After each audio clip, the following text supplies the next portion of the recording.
கணவனோ அல்லது மனைவியோ யாரிடமும் சொல்லக்கூடாத சில விஷயங்கள் அவசியம் தெரிந்து கொள்ளுங்கள்.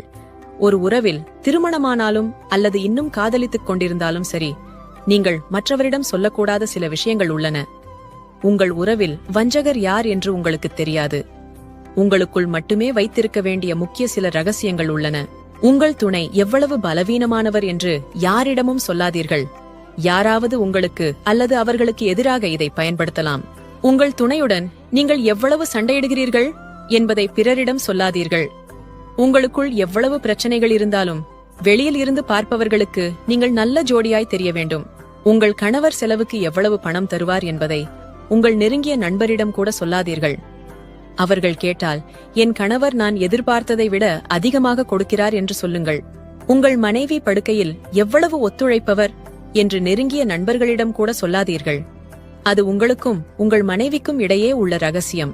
உங்கள் அம்மாவிடம் உங்கள் துணையின் திருமண வாழ்க்கையில் நடந்து கொள்ளும் விதத்தை ஒருபோதும் சொல்லாதீர்கள். பொறாமை கொண்ட மாமியாராக இருந்தால் அதன் விளைவு உங்களுக்கு கடுமையாக இருக்கும். பெண்களே, உங்களுடைய கணவர் உங்களை எப்படி பார்த்துக் கொள்கிறார் என்றோ, எவ்வளவு நல்லவர் என்றோ, படுக்கையில் வல்லவர் என்றோ, உங்களுக்குள் இருக்கும் அந்யோன்யம் பற்றியோ வாய் திறக்காதீர்கள். முடிந்த வரையில் உங்கள் இருவருக்கும் இடையில் நடக்கும் சண்டையை பெற்றோர், உடன் பிறந்தவர் மற்றும் நண்பர்களிடம் சொல்லாதீர்கள். அவர்கள் உங்களுக்கு அட்வைஸ் செய்ய ஆரம்பித்து விடுவார்கள்.